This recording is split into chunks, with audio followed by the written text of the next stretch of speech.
এতগুলো স্টুডেন্ট পড়াশোনা করতেছে না, এরকম বাংলাদেশ আমরা চাই না। যে শিক্ষার জন্য মাদের বুক খালি হয়। ক্ষমা তারা ভুল করবে, আমরা প্রতিবার ক্ষমা করব, তাই তো? ক্ষমা তো আমাদের আগের প্রাইম মিনিস্টারও বলছে, তো আমরা কি শুনছি এগুলো কিছু? প্রাইম মিনিস্টারও আমরা দেখি, শিক্ষামন্ত্রীরাও তো দেখি।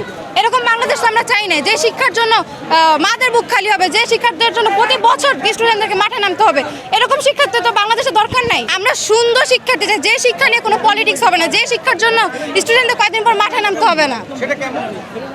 কেমন একটা সুস্থ কিভাবে শিক্ষার্থীরা হয়? তারা কি করে এক্সাম হলে তারা পলিটিক্স শুরু করছে একটা। আমরা কিন্তু আগের সরকারের স্টুডেন্ট, তারা কি করবে মানে এরকমভাবে তারা রিপ্রেজেন্ট করতে চাইতেছে ব্যাপারটা, যে আমরা আগের স্টুডেন্ট, তারা শুধুমাত্র আমাদের গাইড করতে পারে না, এই জন্য কোশ্চেন হার্ড করতেছে। 2027 থেকে কিন্তু আবার রেগুলার ঠিক হয়ে যাবে। তারা এভাবে রিপ্রেজেন্ট করবে যে না, আমরা আসার পরে পড়াশোনাটা ভালো হয়েছে, এভাবে তারা রিপ্রেজেন্ট করতে চাইতেছে। স্ট্যান্ডার্ড মানের কোনো কোশ্চেন হচ্ছে না, বইয়ের কোশ্চেন করতেছে, টেস্ট পেপারে নাই, কোথাও নাই, কোথায় পড়তেছে না কোশ্চেন।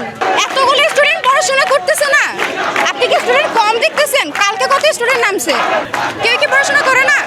ক্ষমা তারা ভুল করবে, আমরা প্রতিবার ক্ষমা করব, তাই তো?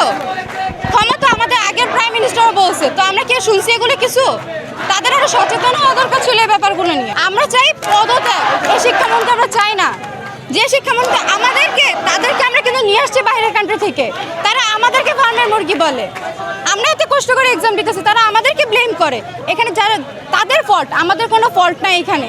তাদের ফল্টগুলো আমাদের উপরে চাপা দিয়েছে এবং লাঠি চার্জ করছে কালকে স্টুডেন্টদের উপরে। আমি আজকে এক দফাই থাকবে, সেটা শিক্ষামন্ত্রী থাকতে পারবে না।